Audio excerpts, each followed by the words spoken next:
In 3, 2, 1.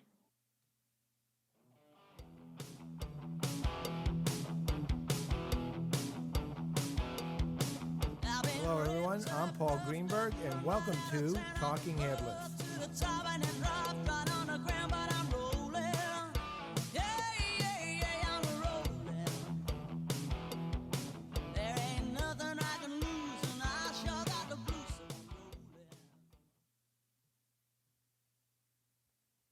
In the style of Mad Dog Chris Russo, good morning, afternoon, and evening, everyone. How the hell are you doing? Actually, before I get going, I want to apologize to everybody because I missed my last podcast due to a, let's call it long illness. It lasted me 2.5 weeks, which is long enough, and it was a nasty one. I won't get any further than that because that would be TMI, but let's just say this is day one of me finally having enough energy to do something that would be actually useful, I hope, to you. So, what's the subjects for today? Let's put it in a simple way. ChatGPT. Why Anaplan 1 CRM Watchlist 2022. And a surprise, a user-generated choice of the People's Playbook. I chose a topic that they gave me, and I'll explain more when we get to it, and I will opine from there. That's it. So let's move on and get to what's going on and ChatGPT.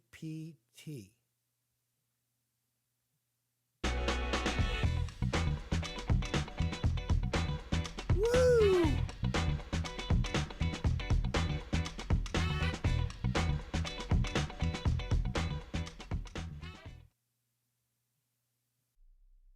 Back in March 2021, I wrote a long piece on ZDNet. I think one of my last pieces, actually, for them, entitled, Members Should Be Heard and Not Seen, The Rise of Clubhouse and Social Audio. And my basic conclusion at the time was Clubhouse is full of hype, that it is ridiculous how hyped it is, that it's not as great as it is, but there is some potential category value in use of social audio and meetings within that context. The way I wrote it was, the time was, the other side is like most early apps in the young medium, the amount of detritus is heavy. During Clubhouse, you see an enormous number of self-important people selling their wares via their pontification in a room. Think of a meat market where all the beef is touted as Wagyu, but a lot of it's actually chuck. But you don't know it's actually chuck until you, quotes, buy it. There is one person who I followed because they seem to show up a lot, and that person's a self-professed expert in at least 20 subjects if the amount of rooms they're leading with lectures and panels, not really conversations, is any indicator. I like to think I'm a pretty well-rounded and worldly guy, but I would never, nor would anyone I know ever, make the claim of an expertise in 20 subjects. Unless this person is some sort of savant, which I don't think they are, they're providing a lot of self-aggrandizing, quote, information, unquote, to a lot of hungry for whatever you can put in their mouths people. Fast forward to 2022. I am so sorry. Fast forward to 2022, the very end, and what do we have now? ChatGPT.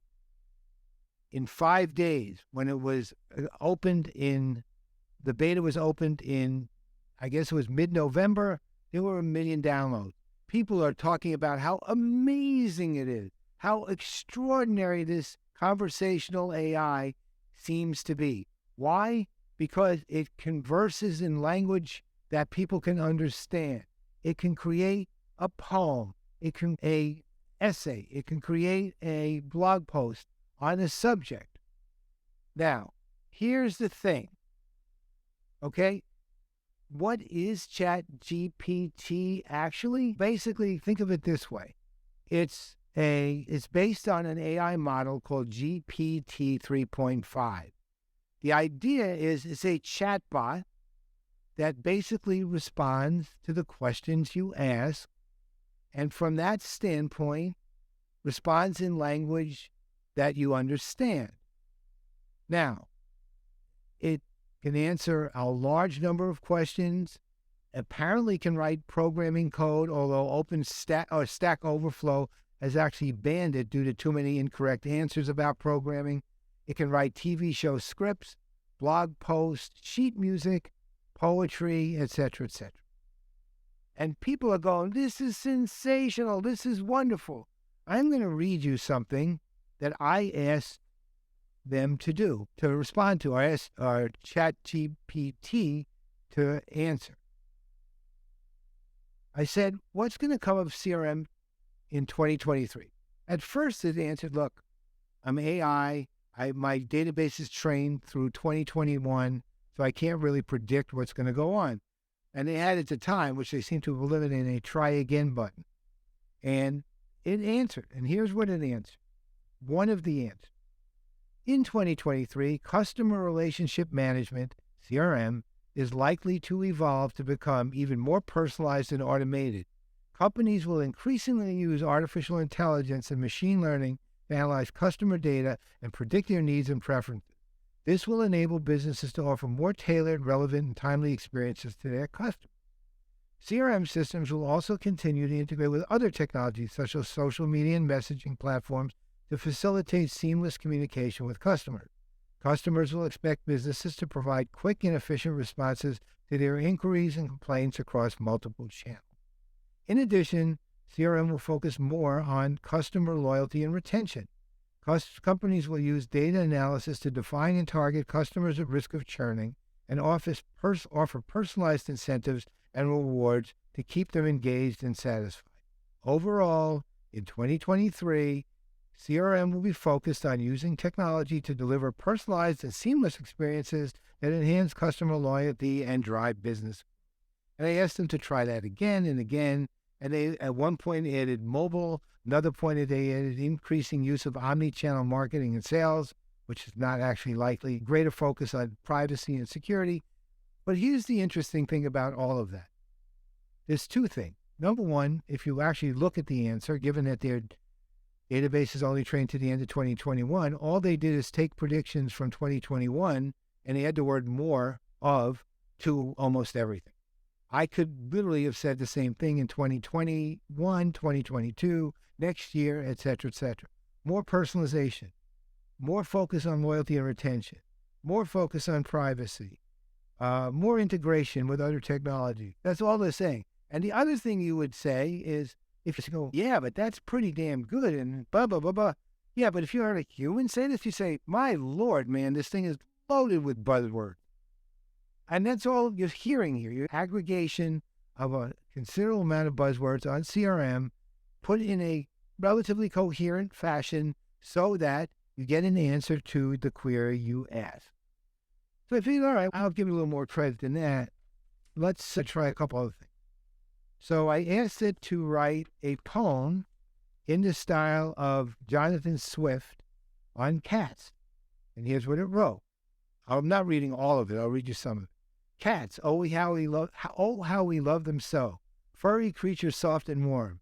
They purr and meow and never grow old. But what of their dark hidden side? When mice are near, they pounce with glee, and with a flick of their paw they set them free. But do they show the same mercy to birds? No, they toy with them until their last word. And then it goes on. Then I said, write the poem in the style of Emily Dickinson on cats. Cats, oh how they slink and sneak through the long grass, quiet as can be. Their eyes shine bright, full of mystery, and in their hearts a wilderness sleeps. They are creatures of the night, but in the sunlight they are just as fair. With their soft fur and elegant air, they move with grace and never stray from their path. Then I said in the style of Percy Bysshe Shelley, oh cats, oh feline friends, how we love to watch you play with your soft fur and your agile paws. You are a joy to behold. Where, oh curious ones, for cats are not to be trifled with. They have a wildness in their hearts and a cunning mind sharp as the knife. And then I asked in Chaucer, same thing. Cats, oh how we love them so, with their soft purrs and their shining eyes. They're a soft of endless joy and a comfort in the quiet of the night. But beware, O curious ones, for cats are not to be trifled with. They have a wildness in their hearts and a cunning mind, sharp as a knife. Sound familiar? That's literally the same paragraph as in the Percy Bysshe Shelley one. Aside from this being genuinely crappy poetry, this is not in the style of anybody. Now, you say it's nitpicky and it's artificial intelligence. Yeah, but why are people touting this? Because it's so human-like. But it's not. It's AI aggregating data and putting it in an accessible way to listen to or to read. That's it. And I'll give you another perfect set. I asked it to write rap in the style of Jay-Z on New York City. And he had, of course, he and Alicia Keys did New York, one of the anthems, New York Empire, a few years ago. Here's the Jay-Z version. New York City, oh, how I love thee. From the concrete jungle to the liberty, a melting pot of culture where anything goes, from the hustle bustle to the city that never sleeps. And then the chorus is, New York, the city so bright, a place where dreams are made and anything's possible, a place where the streets are alive and the energy never dies, New York, the city of my heart. Now, I then asked it to do it in, and this will be the second to last one I talk to you about, in the style of Snoop Dogg. And here's what it comes up. New York City, oh, how I love thy scenery. From the bright lights of Times Square to the city, to the beauty of Central Park, city that never sleeps, where the energy is always flowing. From the bustling streets to the vibrant nightlife, there's no place like thee. Chorus, New York, the city so great, a place where anything can happen, and dreams come true. A place where the past meets the present, and the future is born. New York, the city of my dream. All right, and it keeps going. I asked it to do jokes in the style of Seinfeld on CRM, and gave me pretty much the worst routine. Jokes in the style of Don Rickles. That didn't do too well either. I asked him one question, which is entirely self-aggrandizing, of course. I'd love to think that it got this right. I said, who are the leading CRM analysts? And it said, in every case on CRM, it said the leading CRM analysts, some of the leading analysts in the field of CRM include Paul Greenberg, Brett Leary, Esteban Kolsky, and Dennis Pombriet. And I asked it again, same answer, asked it again, same answer. So what I'd like to say is the four horsemen of the CRM apocalypse are literally the world's leading analysts in CRM, according to ChatGPT. Okay, but again, this has a database. It doesn't even know what the word leading means. There's no criteria associated with it, right? And I went on and asked for definitions and so on, and the definitions weren't bad, but they were, again, standard definitions you'd read anywhere. There's nothing unique particularly about it other than it was a chatbot that said it.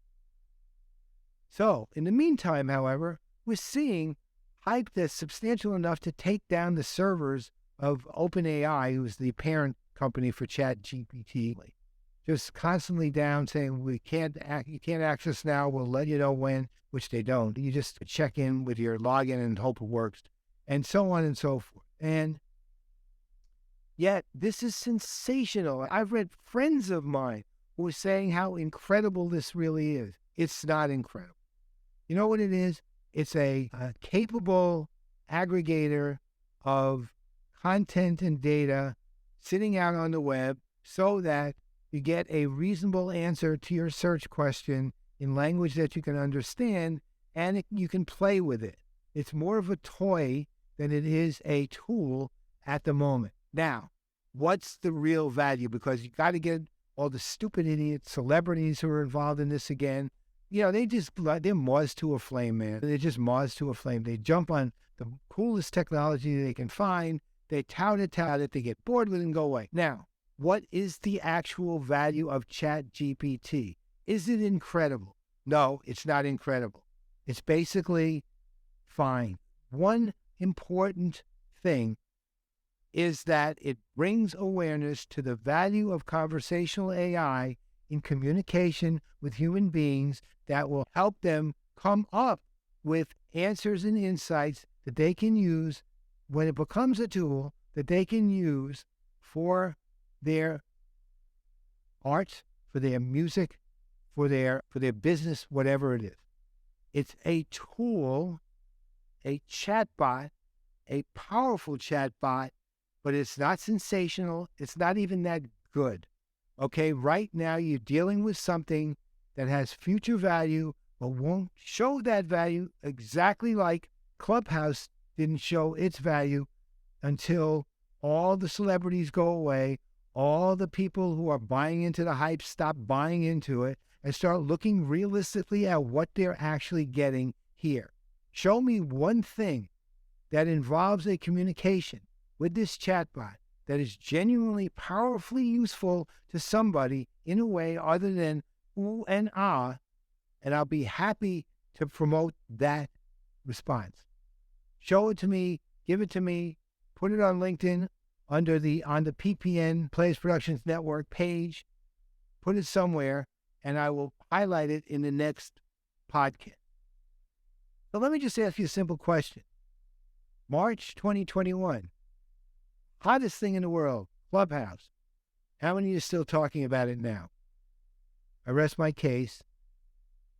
And in the meantime, good luck, ChatGPT, when the hype clears and detritus is swept up and thrown into the garbage. Remember, if it's recyclable, put it in the recycle bin, we'll see the value you actually have. In the meantime, you're an adorable toy that we can all play with and make believe that we're on the cutting edge again. This is important because it's conversational and it answers lots of questions and does it in an adorably cute way, even though poetry is bad, the music is bad, anything that involves an emotional state or more than just an aggregate answer doesn't work very well. So, with that, my cynical old self says, remember Clubhouse? No, you don't. I hope a year from now we remember ChatGPT, but the jury remains out.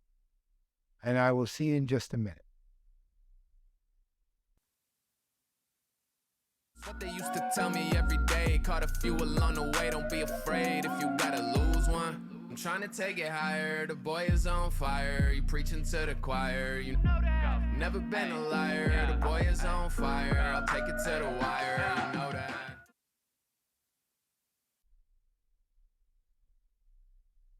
This week on Taking It to the Wire, Anaplan, Winner CRM Watchlist 2022. So, question becomes, why? Why Anaplan? What does that have to do with CRM? What's that have to do with customer engagement? What's that have to do with customer experience? What's that have to do with end-to-end ecosystems that are built around impacting customers or being impacted by customers? What the hell? Now, what makes Anaplan fascinating is what the hell can actually be answered, and it can be answered in a way that is unexpected. They are this year's brand new first-time winner and first-time participant, too. They come in at a point where you would not have expected them or a company like them to win. But when they did, because they are having enormous impact in certain highly important areas when it comes to customer-facing activity. Now, what is Anaplan really? It's a company that has roughly revenue rate of a little over $2 billion. They're publicly traded. According to LinkedIn, in early January of this year, they had, I think, 2,300 plus employees. Their offices in 21 nations. They're around. They're big. What do they do? Look, it's interesting. ServiceNow operates at an end of the ecosystem where they are showing how operations have an enormously powerful impact on customer experience and on the success of customer engagement. Anaplan literally works at the opposite end of the spectrum. They are, as the name implies, strategic planning for any level of company or companies in any division, in any area, and shows the fully integrated impact of Plan X in one division on Plan Y in another division, et cetera, et cetera. So they can handle complexity, they can handle scale, they can handle multi-enterprise, they can handle multi-language. They can pretty much handle anything. Now, where is it that they have the impact when it comes to our universe, the world of customer? And you can fill in the rest of the blanks any way you damn well want. Very powerful when it comes. I took a look at their whole technology portfolio through the course of this. I went and got a demo. I talked to customers. I did other things besides look at their submission, and found one of the things that they're most respected for is their actual sales planning and sales insights capability. For example, like all planning technologies. They cover all kinds of scenario planning, the what-if scenarios, multidimensional modeling, all the things that you normally see from any kind of capacity level planning portfolio or solution or platform. But they are very specific on the sales side, which means that they're looking at all the things that become important, especially to larger enterprises when it comes to sales. So that would be like quoting planning or territory mapping and planning or the coverage planning or account management, account segmentation, market evaluation and scoring, things like that. But also they are doing, why this is such an all-encompassing planning capability and tool, they're also looking at the salesman or person side of the equation too. So they're looking at plan assignment, they're looking at compensation budgeting, they're looking at plan administration, they're doing modeling that would support a particular salesperson's territories or pricing or whatever. They can do adjustments, they can do tasks, et cetera, et cetera. And besides that, they also have a very strong capability around the forecasting, analytic, optimization of pipeline, deal pricing, where they would compete somewhat there with pros, although pros obviously has a more sophisticated and system because that's what they're primarily focused on. And also they provide the acquisition of a company called Mintigo in 2019. They improved their AI to provide much more predictive insights when it came to sales. So that would be, all right, what's your strategy? What's the data that says that this strategy is potentially successful? What are the likely results? Who's likely to buy? What would be the best time to engage? Which product mix should you offer? What kind of deals should you be willing to make, et cetera, et cetera, et cetera. This is a substantial planning portfolio of tools and solutions on a platform that will allow sales primarily to actually anticipate and at the same time provide the necessary output,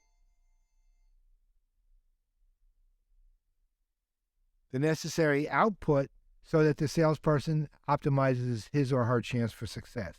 They have similar tools when it comes to marketing, although that's more MPM style marketing stuff, marketing performance management. I didn't see much capacity when it came to customer service, really, but sales is where they are heavily focused and have done an excellent job. And the customer I did speak with really was high on that, let's call it the completeness of the capability itself. But that's not enough to win you the watch list. So the question is, what else do they do that is, let's call it intelligent enough it has enough impact to sustain itself, not only for what they did in 2021 and 2, or 2021, but also what they would be doing 3 years going forward. They did something that I don't know if any other company who submitted could make the claim, which is that they created a category. They called it connected planning. They created it back in 2017, and they were willing to invest the time and effort to actually create that category, drive the market to the state it's in today. Now, I don't know how much you guys know about category creation, but typically when somebody says to me when I'm doing advisory work, hey, we want to create a category, the first thing I do, and it's very deliberate, is throw as much cold water on the idea as I can. Because category creation is hard, it's expensive, and in effect requires you to create the conditions for competition. And basically what you're saying and doing is, look, we do this. This never existed. But this is more than just us. This is something that has a ton of knowledge attached to it, an enormous amount of ideas that can be realized, and has a future potential to support a market where many companies will do well by not only utilizing the capability, but by providing and selling that very same capability, be they a product company or a service company. And that's a big deal. And the other thing it requires you to do is put the time in to do the work that creates the thought leadership for that. And what it takes to create thought leadership is an enormous expense of time and effort, and is particularly anathema to most management teams because there's no direct bottom line numbers you can associate with it in any sort of short-term way. It's basically something to, when you're creating a category, to understand that there's no money in creating the category until the category is created and competitors are coming to the fore. Then let the games begin. And back in 2017, they created connected planning, and they've never wavered on that. And you have to give them guts for creating the category because they already also created the thought leadership around that too. And if you take a look at their thought leadership, pretty extensive. Now, their thought leadership program, which, obviously is the core to category creation success ultimately, tends to be in areas that I'm not an expert. It's corporate finance, cross-functional operational planning, things like that, which, again, I'm not an expert. I can't speak to the quality of it. But I do, look, there are three things you have to do with content when it comes to thought leadership. Create it, distribute it, and make sure it's consumed by the people who need to be consuming it, not just anybody, by the people who need to consume it. The place where a lot of companies are weakest is in distribution.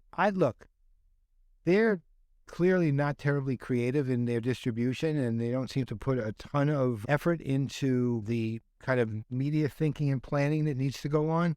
But that said, they do have multiple domains that they're putting their content out to. So they have like blog posts, own media content. They'll do articles of publications like a Forbes, things like that. They'll do first-party events around, I think their big user conference, Anaplan Live. They'll do recorded interviews. They'll do third-party events. The other thing they have, which is apparently powered by Khoros, is the Anaplan community, which is another place where a lot of the thought leadership both occurs from a practical playbook side, and also is engaged with when the thought leaders of their company, people, I guess the two that they named specifically were Sarah Baxter Orr and Victor Barnes, neither of whom I know, will engage on the Anaplan, in the Anaplan community with their customers and others who are members of the community. They'll do guest speaking. They'll put publications out on this sort of old new school public stuff like LinkedIn, Medium, things like that, online trade journals. In other words, they've got a wide range of distribution for what is mostly the equivalent of digital printed content. They don't seem to have a whole lot of presence in the video audio world, although I imagine there's something, maybe they just didn't mention it.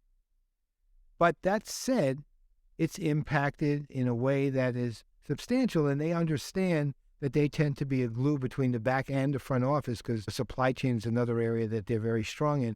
They understand that glue, and that's a lot of their content is associated with the idea of that kind of integration, integrated planning. And again, that's where they're talking at cross-functional operational planning, but that's integrated planning, say, between the marketing or the sales organization and the supply chain organization. Think, what the hell would they have to do with each other? Let's put it this way. You can sell all you want, but if you can't produce what you need to produce in order to meet the sales you made, you're going to go out of business. So there's always joint planning, let's say minimally, definitely cross-functional planning between, say, supply chain and sales that becomes necessary. And then the larger the enterprise, the more complex the enterprise, and the more complex the number of businesses, or the larger number quantity of businesses, the more something like Anaplan is needed. So the combination of all of that has put Anaplan as the leader in the space that they created. There are others who are pretty substantial in that space, like Planful, which CEO is Grant Halloran, who's a good friend of mine. I met him when he was at Infor. But Anaplan is the recognized market leader when it comes to this and deserves the title of winner of CRM Watchlist 2022. And as I said, they were the surprise of 2022.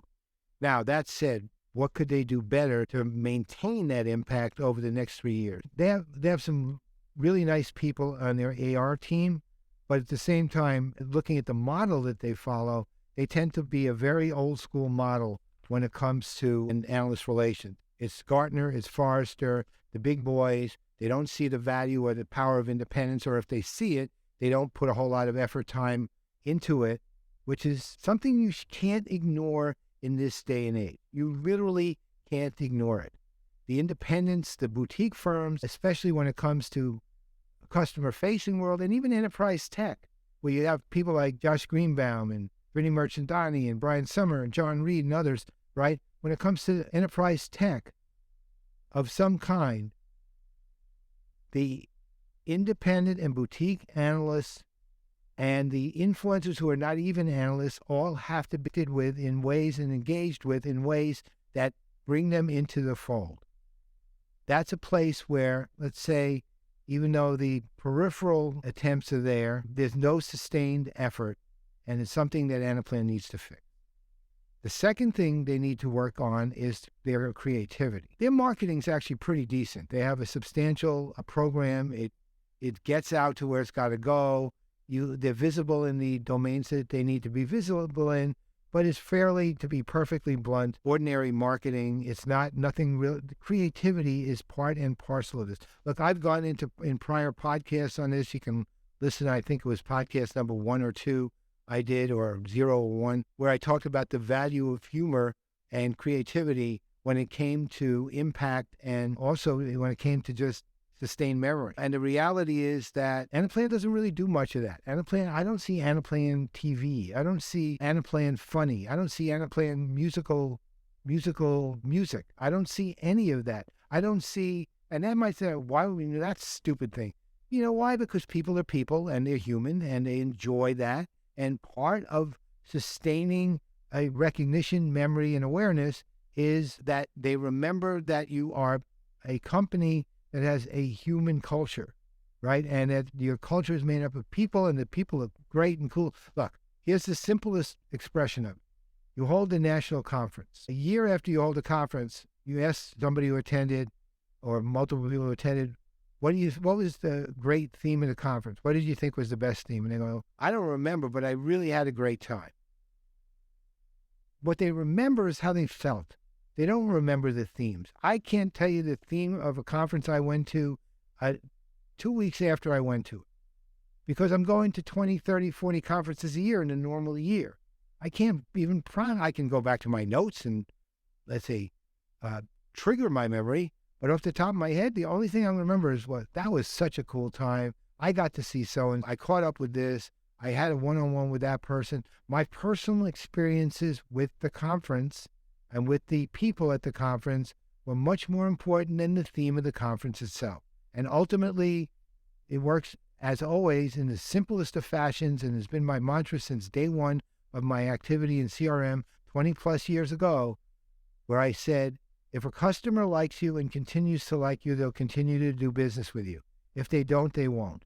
That still holds true. Anaplan has to step up the creative side of their marketing. They have to align with the fact that millennials and Gen Zers are moving into the ownership of the universe, so to speak, and that we're dealing with something that means that meaningful marketing, emotional marketing with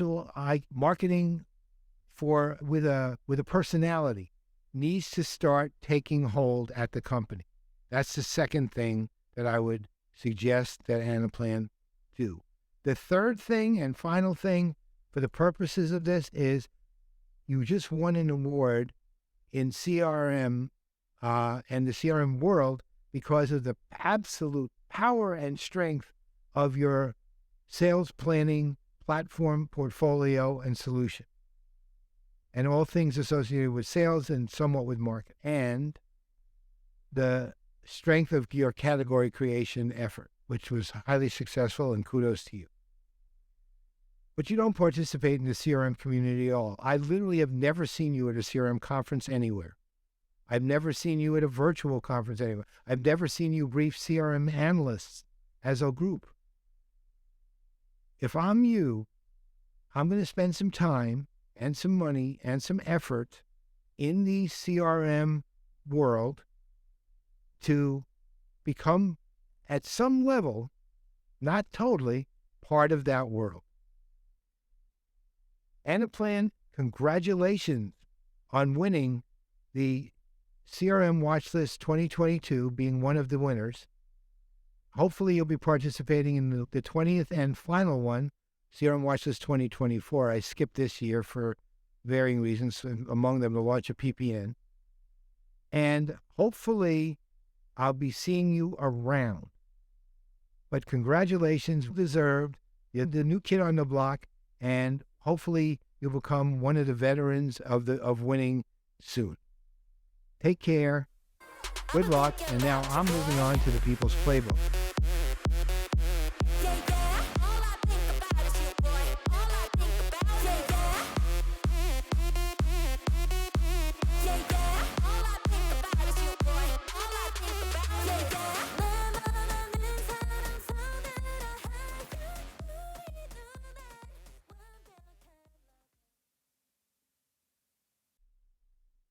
This is going to be a slightly different episode of the People's Playbook.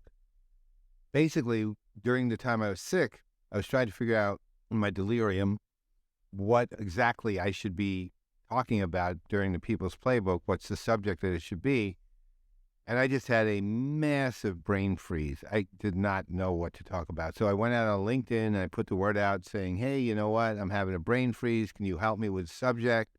The idea is to come up with a subject of interest that I can then talk about 5 steps to at least beginning to accomplish that subject of interest, et cetera, et cetera. Got a lot of impressions. I got about 3,000 impressions. I got about 15, roughly, suggestions. The one that seemed to be the most popular is actually one of the, probably, I'll call it the least sexy, the longest standing, and one which apparently has still not been resolved, but actually let's call it the steps to resolution are out there for a long time. Anand Takin, who you know is the Midas of MarTech, or as Brent Leary calls him, the Golden Smog, who's an investor. He's a MarTech influencer of a major sort, and of course is a really close friend to Playaz Productions and is a play-in residence, suggested this. And a company I actually never heard of called Breadstack Technologies, which has 568 followers on LinkedIn, also suggested this. And whoever it is at Breadstack that suggested it, please, if you ever hear this, step forward so I can identify who you are. And I will actually follow you guys for the suggestion. So, without further ado, let me introduce the question. And the question, as Brett Stack put it, was,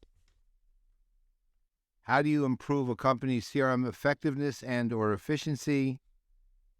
Anand literally said exactly the same thing. How do you increase CRM effectiveness and or efficiencies for an organization? Now, typically with this segment, I have to explain why I even chose the topic, but this one's an easy one. Look, let's put it this way. CRM has been around a long time. Not quite as long as me overall, but I have been involved in the CRM industry pretty much since, not the very beginning, but let's say within its first 3 or 4 years. And one of the problems CRM, which I am, by the way, identifying with the 3 pillars of CRM here, which is sales, marketing, customer service. One of the issues with CRM has always been, how do you make it increasingly effective? Because in the beginning, of course, it was very kludgy, clumsy, it accessed data poorly, it didn't integrate with much. Best of breed was pretty much the only way that you could do it. So in those days, let's say Salesforce didn't integrate with SAP or Oracle or anything, really. Nobody integrated with anybody, really, back in the days. Now, that obviously has improved a great deal. But the question and its biggest problem has remained always, how do you get it adopted more properly and thus used more effectively? And I use effectiveness to incorporate efficiency. Increased efficiencies also help to improve the effectiveness of CRM technologies. Now, the question was, when you improve, or not the question, the statement is always, if you can improve CRM effectiveness, that also will improve the levels of adoption and usage, et cetera, et cetera. So how do you do it? Look, there are many steps we could take here, but I'm only going to mention a few to begin to discuss this. But the biggest step you take is, what needs to actually be improved, right? Typically, one of the things that, for example, is most reviled about CRM, especially on the sales side, is the data entry, right? That the salesperson or the marketing maven or the CSR has to enter data that takes up time where they could be doing the actual core of their work, not just entering the data necessary for the systems to do what it does. Basically, they're feeding systems the pablum the systems need so they can get the health so that the baby can grow up into a mature adult. But they don't want to be hand feeding them. They want the systems to feed themselves at some point in their lives, just like every other child. Now, interestingly enough, companies like Microsoft and Oracle have begun to take on that specific area. And in their new releases, Microsoft's most recent release of their CRM program, or the CRM technology, and Oracle CX's most recent release of their CRM technology, they have automated data entry. And basically what that means is it's capturing the data that's typically necessary for individual employees to enter and automatically entering the data once all the parameters are set. And that, by the way, is one of the major ways you'll be able to increase efficiency and effectiveness is utilize the technologies that actually provide the automated data entry. And right now I can speak to those two. I'm presuming that the other major CRM technology providers and also some of the smaller ones are also working on automated data entry, but the only ones I am aware of at the moment are Microsoft and Oracle as actually having that capability. But that's just a sort of tactical step and also requires the technology to have that capability. So it's not really one of the steps that I want to outline. I'm just setting a context where you're identifying a specific problem that is either reducing the effectiveness or not increasing the effectiveness, perhaps. And that, again, data entry, automated data entry is a way of increasing the efficiency of the data entry, provided the data is accurate, and there's a lot that has to go into that, which thus leads to a increase in effectiveness. So what are the things you really need to do? What are some of the steps? Obviously, given what I just said, the biggest step really of all is making sure that the people who are going to be using this system have a stake in the game one way or the other. Now, in early days of CRM and throughout its history, that has been as much stick as it has been carrot. In the early days of CRM, for example, the stake in the game was if you don't use the system, you're more than likely to lose your job. And these are for people who are saying to the IT department or the leadership that's demanding they use the system, one, I've been doing things the way I've been doing them for 30 years. Two, if I'm a sales guy, especially if I give you access to my network of contacts, and I'm going to lose whatever leverage I have with you because you'll be able to see right into my network, and when there's no benefit to me to expose that to you. Now, that was the stick approach that got used quite a bit and still to some extent does get used. I'm not really recommending that terribly, but ultimately there's two things you want to do when it comes to stake in the game. Stake in the game, part one, is that you make sure that in the course of creating the CRM systems that you need, when you're doing requirements analysis, everything else, you're constantly adding to, modifying, taking from the system to improve it, that you are involving the people who are going to use it in an iterative process, which means, one, as you roll out a release, the users are involved in the discussion around that release, the changes and modifications that have to be made to it, but at every step of the way, those users are involved with the iterations of that technology as it's being created, implemented, and installed. All right, that's part one. Part two is it's a younger generation, so incentives will matter. What that means is make it something that they want to be involved in. Provide bonuses, some form of compensation, could be prizes, other things, somewhat gamify it, but really just make it worth their while to utilize the system until they get to the point that the reward is intrinsic, meaning they utilize the system because they enjoy utilizing the system and they recognize its intrinsic benefit to them, right? Rather than the extrinsic reward, which tends to be, here's a prize because you did something, but ultimately extrinsic leads to intrinsic potentially. So that's the other aspect of stake in the game, is not just collaborate and iterate with them, but it's also reward them till the point that the use of the system becomes an intrinsic reward unto itself. Now, that leads to another thing that needs to be done, which is make sure your UI and UX are both easy to use and beautiful. Make it pretty. Look, the best UI UX in the business right now is Creatio. And the Freedom release, which is release number 8, I believe, that they announced this past March. It's really important because the interface navigation is easy to use. The tools, which are no code, are easy to use to build things. And it also is just beautiful. It's straight out great looking. Now that makes things enjoyable. That makes things convenient.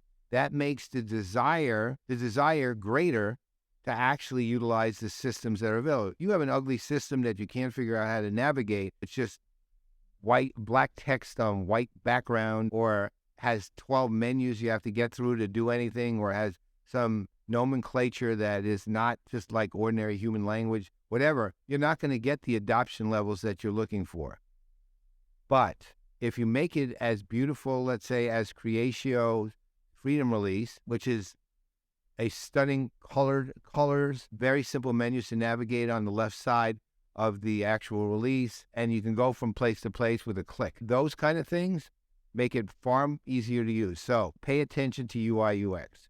Number 3 is make it easy to get authorization for something within the system. For example, if you look at old CRM systems, we go all the way back to the days of when PeopleSoft was still a CRM system unto itself. Well, that happened to be a very good one back in the day, but most systems were still licensed on premise, et cetera, you'll find, for example, authorizations to get something done would take about 20 layers. It would be very hard to figure out who to get them done by. The chain of command was very unclear. The system itself didn't really support the ease of that. For example, for a marketing person to get an authorization from for a salesperson to get an authorization from the marketing leadership to change some collateral, you didn't even have the means to do that. Now with products like Salesforce Engage or Oracle Fusion Marketing and Fusion Sales, you can get actually simple permission. The process is straightforward. If I'm a salesperson, I want to make some changes to collateral for a national marketing campaign that marketing is running, I can easily reach the people in marketing. The chain of command is made clear. The processes are simple. I can get the authorizations. Limits can be placed so that I can't even move forward until those authorizations are in place, et cetera, but the process has become simple. The 5th one here, or the 4th one here, is you have to look at the world and you have to make build out the appropriate processes and business rules that align with the needs that the world is requiring. Simple one. One of the biggest problems throughout history has been procurement departments, who I don't want to totally tar with a single brush, but the reality is, this happens with a lot of them to this day, is they don't give a crap about the human beings who are involved at the other end of what they're doing. And there's a lot of wonderful procurement departments like the one at Pros and other places, and they're very helpful. The ones at ServiceNow, et cetera, super helpful. Microsoft, super. But here's the thing. Here's an actual case that occurred a few years ago that will give you an idea of what I mean. I flew to London to speak at a conference being run by Capgemini. And I was doing a favor for someone. I took a discount on my speaking fee. I only went to London strictly to do the speech. I literally went in, did the speech, and flew back home. 3 months later or more, I still hadn't been paid the discounted rate I had already offered them. And I contacted the procurement department, and they said, "Oh, okay, we'll pay you. We'll pay you as soon as we can." And I said, "When's as soon as we can?" They said, "Well, that'll be the next international check run, which is 4 weeks." I said, "You're already 2 months overdue." I said, "That doesn't cut it." They said, our rules are our rules. So honestly, I went to my Capgemini contact, told him what happened. He was furious. He contacted them. I was paid the next day. But here was the problem. That I did a blog post without mentioning Capgemini's name. And I will tell you, a number of companies who I work with came back and said, "Are you talking about us?" I'm not kidding. It was not one. It was multiple. And I don't mean two, right? The reality is procurement departments tend to go by a strict set of business rules and utilize processes that do not, let's call it, adhere to and align with the needs of the actual human beings who are operating at the end of that chain.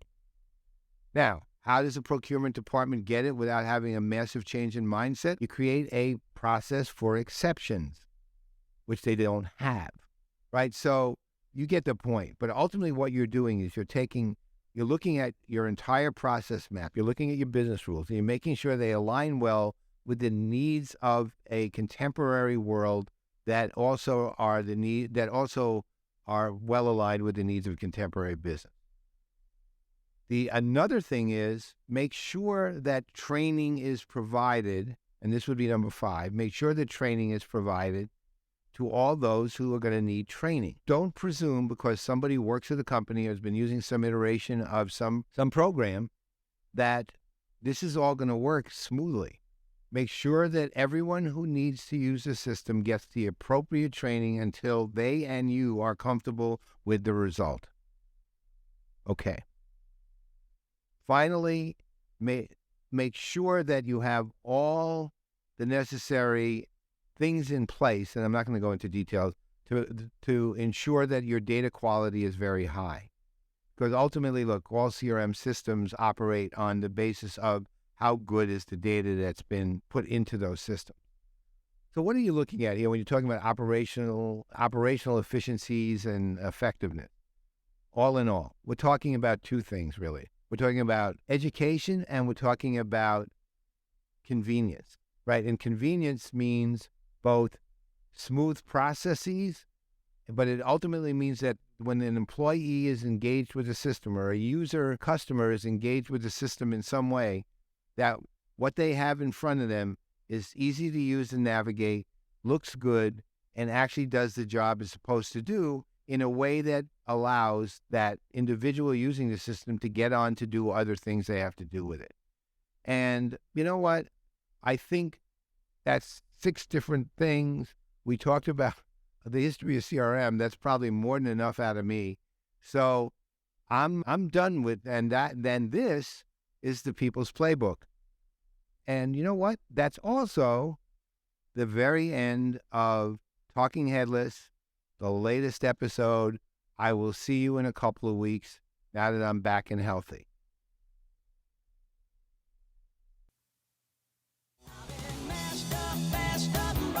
All right, friends, that's it for this episode. I guess I'll see you in a couple of weeks. In the meantime, go to Playaz Productions Network and take a look at our current lineup. Our January announcements will be coming up. We are on a roll.